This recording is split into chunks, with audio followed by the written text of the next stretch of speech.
If there's one thing that you can say about Warhammer 40K, it's that it's definitely not lacking for horrifying and grotesque aliens, demons, and monsters. Each new eldritch abomination you encounter is somehow even more terrifying than the last. And as a massive fan of all things spooky, I'm all for it. If I'm being honest with you, it's to the point now where even mundane and seemingly normal things have a secret terrifying backstory. Even creatures that seem, I don't know, cute, are secretly designed to kill you in the most horrific ways imaginable. Now, I'll fully admit it, talking about the creepy and dark side of 40K never gets old to me, so I want to kick off a new series where we talk about the most disturbing units that can be found throughout the lore, but specifically ones that are utilized by major playable factions. These are creatures that you may have seen as models in the tabletop game, or maybe you saw a piece of artwork depicting them floating around on the internet, but you don't really know what they're all about. So for this video, I've gathered together 5 of the darkest units in 40K that you need to know about. We're going to talk about a unit of twisted death clowns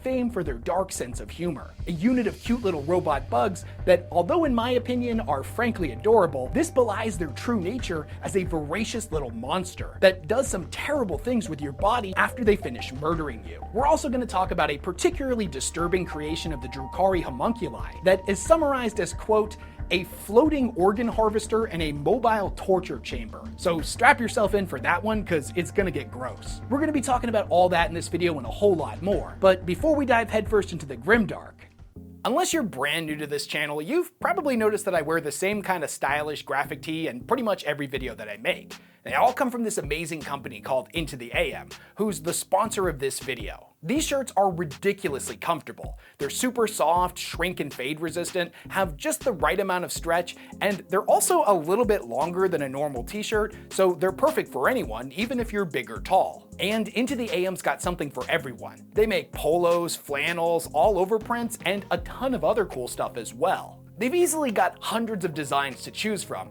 and I promise you, you're not gonna find shirts this cool anywhere else on the internet. If you're the type of person that likes your clothing to fit well and be super comfortable, but you're not into flashy designs, no problem. Into the AM's got a whole line of basic tees as well that are just as stylish and comfy, but without the extra flash. And they don't just make shirts either, as these all-day pants are easily some of the most comfortable and stylish ones that I own. They sent me a pair to try out, and I honestly couldn't be happier with them. If you want to upgrade your wardrobe with some of these amazing shirts or some of these all-day pants, then head on over to intotheam.com by clicking on my link in the description down below, or use code WesHammer at checkout to save 10% off your entire order. And remember, my code works site-wide, so if you combine that with bundle packs or items in the on-sale section, you can save even more. A huge thank you to Into the AM for being such a loyal supporter of this channel, and for sponsoring this video. Now back to the grimdark. Number 5. The Arco-Flagellants. I think we can all agree that servitors are probably one of the most disturbing things in all of Warhammer 40K, but if you're new to the franchise and you don't really know what they are, I'll give you the gist. For the most part, they are criminals that have been lobotomized and turned into cyborg servants. Their bodies are pumped full of life-preserving cocktails to keep them from decaying so they can stay in service for hundreds of years. Because the Imperium doesn't consider them to actually be people, they're used for all kinds of dangerous tasks that would be inhumane for normal workers to be assigned to, such as working in highly radioactive environments. But they're used for everything that you can think of, from security jobs, factory work, helping pilot ships, and sometimes the more deranged and wealthy citizens of the Imperium come up with all kinds of crazy alternative uses for them. In the novel The Bookkeeper's Skull, for example, we see one such servitor that has been repurposed into a children's plaything in the shape of a clown. And yes, whatever you're picturing when I say a lobotomized criminal pumped full of life-preserving chemicals and turned into a happy-go-lucky clown, it's just as horrifying as you're imagining. But thankfully, it only sometimes breaks down into fits of psychopathic rage, so it's definitely safe to let your kids play with this thing. Although incredibly rare and something that is traditionally only hinted at in the stories, there is substantial evidence to suggest that a lot of people that end up being turned into servitors still remain sentient, but no longer have control over their own body, which, I'm not gonna lie, is pretty dark. The Arco-Flagellants are a type of servitor that has a lot in common with the other ones, but they differ in a couple of key ways. First and foremost, foremost, their primary purpose is for combat, and are traditionally utilized by the Ecclesiarchy and the Sisters of Battle, but they have been requisitioned by the Inquisitors in the past. In addition to the lobotomization and other necessary surgeries to turn a person into a servitor, the Arco-Flagellants undergo an extended program of surgical modification, including muscle grafts, combat drug injectors, and cybernetically implanted weaponry. Most of them will even have both of their arms removed and replaced with electrified flails. Now, after this process is completed, the lobotomized mind will be reprogrammed into a constant state of berserk killing frenzy. Everything that made that individual who they were in life is destroyed and replaced only with an existential need to destroy the enemies of the God Emperor. Now, seeing as trying to transport a bunch of drugged up, frothing berserker zombies into combat zones across the galaxy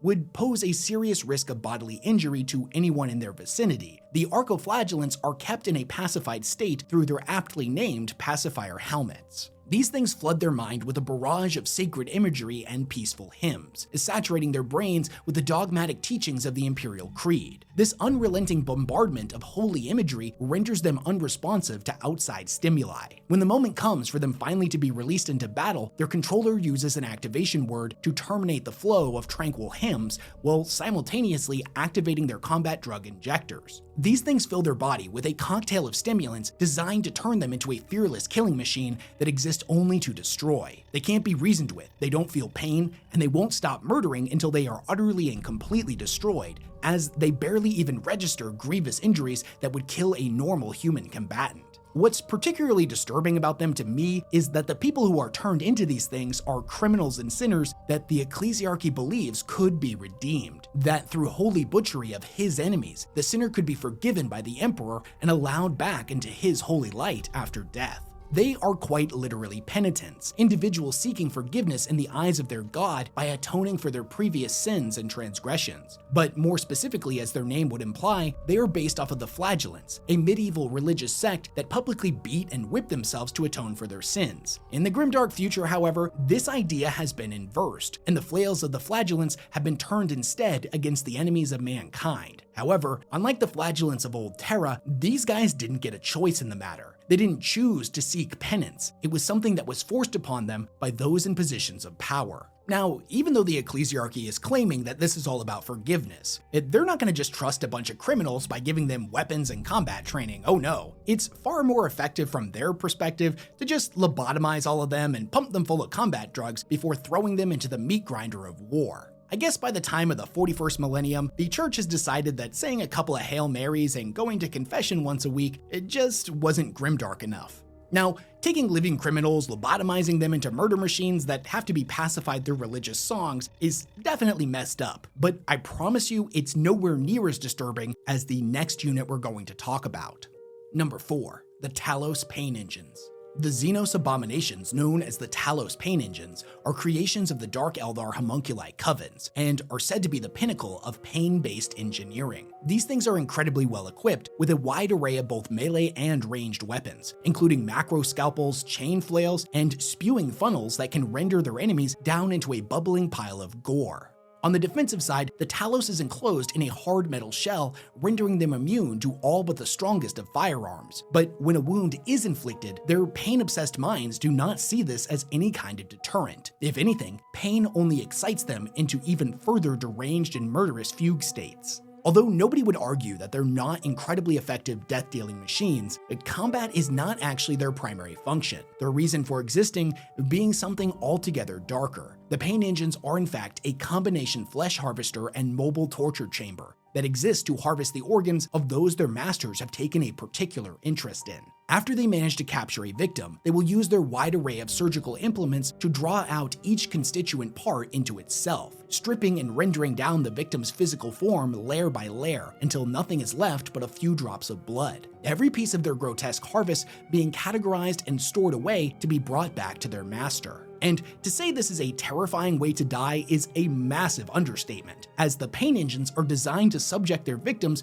to a level of suffering thought impossible by mortals. Every kill fully utilizing millions of years of suffering-based research. In fact, these abominations in a sense are fueled by the agony they inflict, often keeping their victims alive as long as possible. After their grisly process is complete, they return to the field of battle with renewed vigor, searching for more prey. It's as if they recharge their batteries by inflicting pain. Now, after the battle is complete, or in some cases once the pain engines have what they came to collect, they will return to their masters to hand over their grotesque collection. The master homunculus will then use each gathered ingredient to craft ever more terrifying elixirs, potions, and poisons, which they will then in turn sell to the highest bidders within Komorra. Every specimen has its purpose, every ingredient an array of unique properties. Musculature, nervous tissue, bones, etc., each can be used to make a million different concoctions, while the emotions absorbed into the flesh at the time of the creature's death can be extracted and fashioned into esoteric and deadly weapons. Now, don't get it twisted. Fighting against a Drukhari invasion is a hellish experience for the armed forces of the Imperium.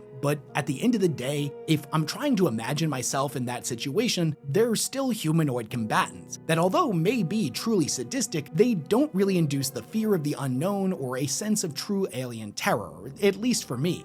However, that all goes right out the window when you look up at the sky and see thousands of pain engines, an entire army of organ thieves descending on their grab chutes to abduct new victims. I'm pretty confident that that's the moment where I'd be like, you know what, nah, I'm just gonna see myself out, if you catch my drift. Oftentimes with the pain engines, it's not just enough for them to bring back a big bag of gore to their homunculus master. Oh no, a bunch of blood and guts has very little in the way of practical applications for a disciplined and well-studied homunculus. Such common ingredients are left to their lessers within the coven. The masters of pain themselves often require hyper-specific samples. The targets they send the pain engines after can take a wide array of different forms, limited only by the cruel imaginations of their masters. Sometimes they will demand the pain engines only harvest guardsmen who witness their entire squad being massacred. Now, other times, they send them after individuals of particular rank, such as an esteemed captain, the veteran of the 100 Wars, or a planetary governor. And fun fact, there's actually a whole bunch of different types of Talos pain engines utilized by different homunculi covens. The ones that always stood out to me, for example, were the ones made by the Ebon Sting. You see, these homunculi don't just see themselves as scientists, but true artists of pain, which admittedly is a common sentiment amongst the arrogant homunculi, but the others tend to strike more of a balance between art and science, where these guys go all in on the art direction. Each and every one of their pain engines is equipped with a potent toxin patented by their masters that is made from the rendered flesh of worm-like creatures known as nyctovermins. After the pain engine has injected their victim, the toxin will immediately begin to replicate inside of their body, manifesting in dark and leprous legions across their skin, as well as hardening their eyes into sightless orbs. Shortly thereafter, their skin will stiffen into black chitin before solidifying into a shuddering chrysalis. The pain engine will scoop them up and then bring them back to the homunculi, who will then treat them with the utmost care in order to adorn their grotesque galleries. And make no mistake, this is the Drukhari we're talking about. So the victim is still alive, yet unable to move as they have essentially been turned into a dark statue. And the worst part is, the toxin isn't done with them yet. Inside of their body, a new clutch of nyctovermids will begin to grow, chewing through flesh and bone before finally bursting out in a geyser of fetid liquid, the horrific display being met with rounds of polite applause from the gallery's audience. Okay, deranged artists that are obsessed with pain and suffering and create living, flying torture chambers to abduct their victims is admittedly pretty grimdark. So let's shift gears and talk about something a little lighter, something that's far too adorable to be secretly terrifying. Number 3, the Necron Scarabs. Okay, so the last few entries were kind of grimdark, so let's take a minute to cleanse ourselves of all that negativity and focus on something that couldn't possibly be scary: the adorable Necron Scarabs. I mean, just look at these little guys. They're little metal bug boys whose primary purpose is to repair their Necron friends and build stuff. They're a bunch of great little guys that always try to do their best. Now for the Necrons, these things act like something of a utility unit and can do a little bit of everything, from reconnaissance to battlefield repair, and if enough of them gather together, they can even hold their own in a fight. They're like what would happen if you mix together a medic, an engineer, a mechanic, an architect, a 3D printer, and a can of WD-40 all in one, and then you gave it a bunch of cute little legs and the ability to fly around. In fact, their primary purpose is the construction and deconstruction of matter. They're able to render down literally any substance in the galaxy into its base components, which they can then use to build anything their controller could possibly want. The Scarabs understand that recycling is important, and thus do it at a molecular level. Are you a Necron Overlord or a Cryptek and you need more Gauss rifles for your warriors? No problem. Just let the Scarabs chow down on a bunch of broken war engines and discarded armor and have them start churning out a bunch of shiny new guns. Need to build a bridge but don't have any metal components lying around for your Scarabs to break apart? And no worry, just send them boys to render down the corpses of your slain enemies and build a bridge out of their flesh, bones, and the iron sucked right out of their blood. Okay, so maybe the Scarabs are not nearly as cute as I led you to believe. Now, one-on-one, a Scarab is no match for a human combatant, but they're almost never alone. In fact, as was demonstrated in the novel Belisarius' Call, The Great Work, the Scarabs have been observed utilizing their gathered material to churn out even more Scarabs, rapidly multiplying from a small handful into an unrelenting swarm. There have been numerous documented sightings of swarms of Scarabs gathering together in such inconceivable numbers that they literally block out the sun, before descending upon the battlefield in an all-consuming tide of chittering metallic abominations.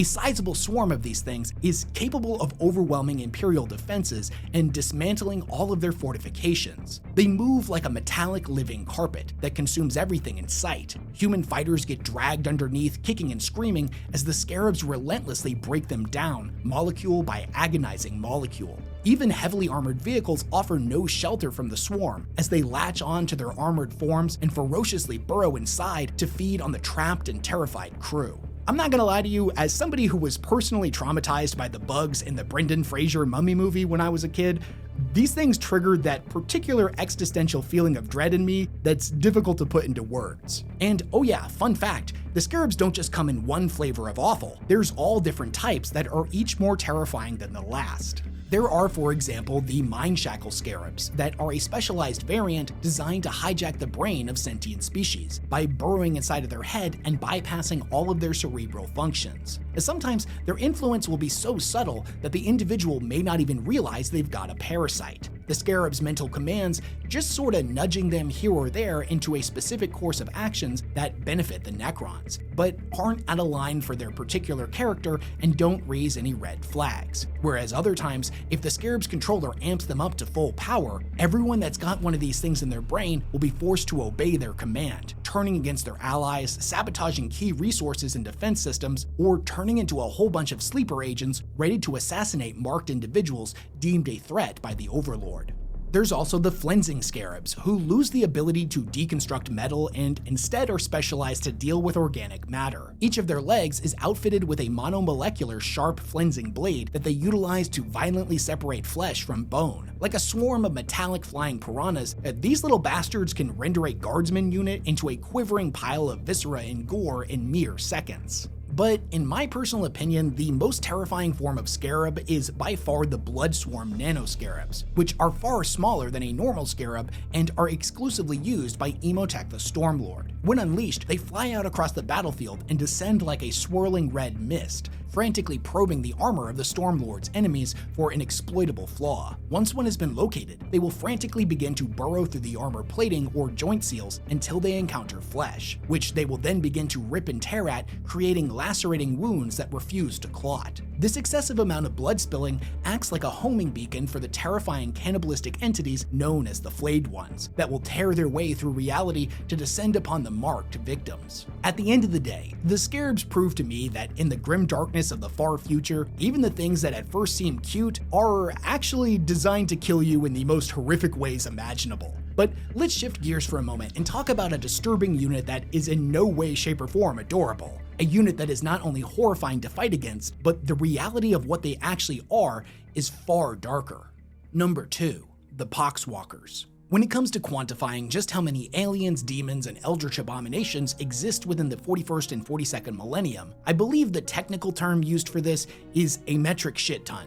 And a lot of them are suspiciously recognizable as classic monster tropes that we're all familiar with. But in Warhammer's defense, they've all got that special grimdark twist that makes them the best kind of distinct, legally distinct. Ghosts, demons, Frankensteins, Draculas, they're all here. And of course, it should come as no surprise that there are also a ton of different types of zombies prowling the Milky Way galaxy. From the abominations unleashed by the Curse of Unbelief, to the dried out husks of the Unquenched in the deserts of Vaporus, the cannibalistic Shadowkiff of the abandoned world of Sanctuary, the plague zombie turned demons, vile savants, the list just goes on and on.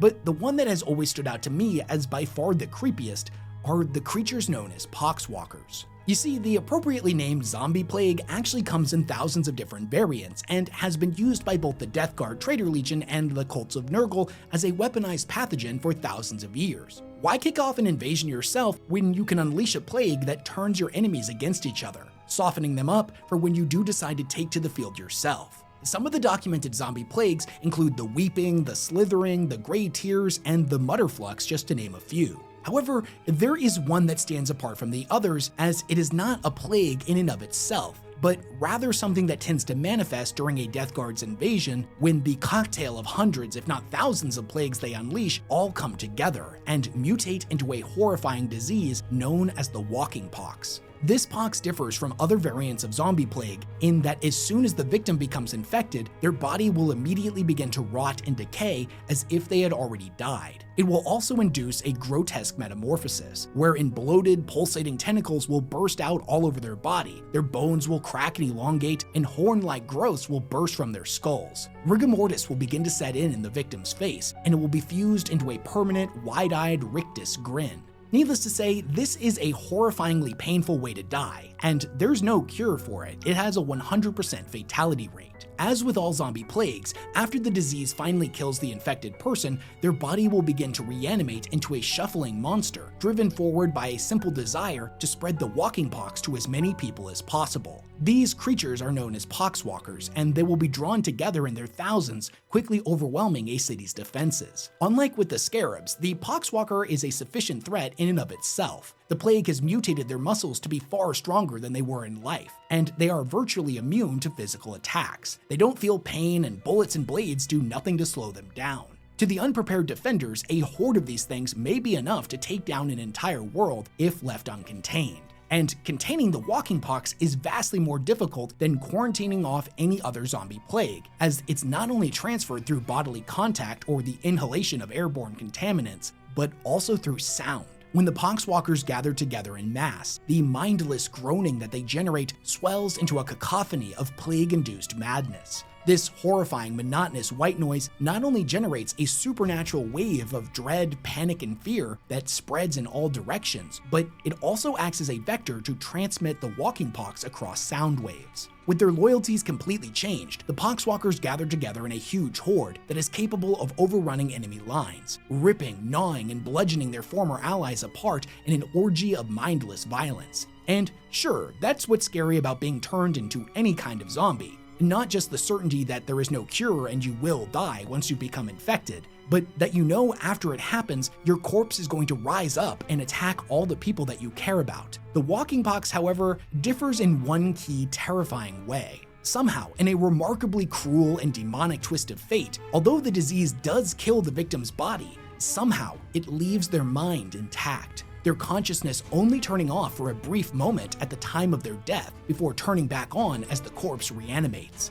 It is at this point, however, that they have lost all control over their own body and will be forced to bear witness to all of the atrocious and unforgivable acts the plague is about to make them commit. It is said that in battle, one of the hardest things about fighting against the Poxwalkers is that when you look into their tear-filled eyes, you're looking through a window into their soul. You know that this person, this loved one, friend, or brother or sister in arms, is still in there, frantically screaming and pleading for the nightmare to end as they are forced to watch as their own body devours those they have pledged their lives to defend. In conclusion, the Poxwalkers are by far the most disturbing type of zombie in all of 40k, not just because of what they are and what they represent, but the idea of being conscious after you've been turned into one of these things and you're forced to watch as you commit all kinds of atrocities just adds a whole nother layer of disturbing to them. But the next unit we're going to talk about goes in the complete opposite direction, as not only do they eliminate their targets in a pretty horrific manner, but they view what they do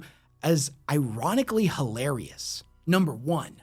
The Death Jesters. If you don't know much about the group of Eldar known as the Harlequins, you can think of them as a group of performers that act out their ancient race's mythic history by blending the art and acrobatics of theater with the brutality of war. They view their fighting style like a lethal dance that is as much a spectacle to behold as it is deadly and precise. Each of the Harlequins within a unit known as a troop play a role derived from a pivotal event, character, or god in Eldar history, specifically surrounding the fall of their civilization. The Death Jesters, as they have come to be known, take on the role of Death himself in the Harlequin performance. And these aren't your run-of-the-mill clowns that like to juggle balls and pull rabbits out of hats. Oh no, these guys juggle with fate itself and pluck the souls out of their enemies with precision shots from their dreaded Shrieker cannons. In combat, they fill the role of a long-range support unit, but whereas other snipers may seek to maintain a low profile and pick off their targets one by one as discreetly as possible, the Death Jesters turn every kill into a spectacle of gore, every fired shot telling a story that ends in a bombastic and often grotesque punchline. These guys are absolute psychopaths, lunatics infamous for their dark and twisted sense of humor.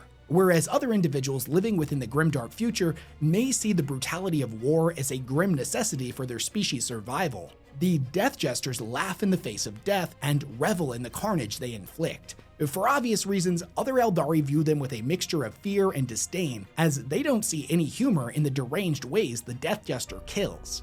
But from the Death Jester's perspective, they exist as a permanent reminder of death's cruel, unpredictable, and oftentimes ironically hilarious nature. In a sense, they believe they have gained enlightenment through embracing the absurdity of existence. They're always seeking new and inventive ways to terrorize their victims, making sure every single kill is special and done in the most hilarious way possible. This can take the form of executing a general at the crescendo of his rallying speech to the horror of all of the troops under their command. Or in another instance, they may attempt to use precision fire to scare a group of individuals into fleeing for their lives through a minefield that they just finished setting up. Other times, their target may be aware of the Death Jester's presence and be fleeing in terror. They've got the shot lined up, but they don't take it until the last possible moment, wherein the victim seemingly escapes behind shutting blast doors. Right before the doors close, they will be struck with a round of explosive ammunition that causes not only the death of the target, but ends up splattering the walls and all of their terrified allies inside with their bloody remains. And speaking of exploding ammunition, we have to talk about the Death Jester's signature weapon, the Shrieker Cannon. Now, this thing is an upgraded version of the Eldari Shuriken Cannon that has a much longer range and far more deadly ammunition, every single shot being filled with a virulent toxin known as Margrek. After the weapon is fired, the spinning disc that is unleashed from it will use centrifugal force to force the toxin out through microscopic holes in the projectile's surface. After impact, the toxin will mix with the victim's genetic material and cause a deadly chain reaction, wherein tissue and organs will begin to rapidly twist and distort. The toxin will then quickly work its way through the victim's body until it reaches their brain, wherein it will induce a violent sense of delirium. They will lose control over their body as their blood begins to boil, their organs begin to rupture one by one, and their flesh ignites from within. Before they even know what's happening, their body will self-destruct in an explosion of viscera and gore, becoming a living frag grenade, wherein a torrent of bone shrapnel will be propelled in every direction, lacerating and maiming any other unlucky individuals in the immediate vicinity. In a cruel twist of fate, often the people the victim ran to for help were combat medics that sought to treat their wounds. Any survivors that are left will often be standing there in complete and utter shock, trying to make sense of what just happened. And their only clue will be the maniacal laughter from the unseen Death Jester and the faint sound of mocking applause. And that was 5 of Warhammer 40K's most disturbing units. Which one do you think was the creepiest? Are you like me and you have an aversion to burrowing, flesh-eating bugs, so the Scarabs rank at the top for you? Or do you think being stalked by a Death Jester would be far more terrifying? Do you know of any other creepy, disturbing, or scary units in 40K that you'd love to hear me cover in another video like this? In between my horror story videos and my deep dives, I like to relax a bit by doing some fun list-type videos that don't take dozens of hours to research. So this is probably going to become another series that I end up doing a few more parts to, as let me tell you, if there's anything 40K is not lacking, it's creepy and disturbing units and characters. Anyways, that's all I've got for you today. Big thanks to everyone that supports the work that I do, and I'll catch y'all in the next one.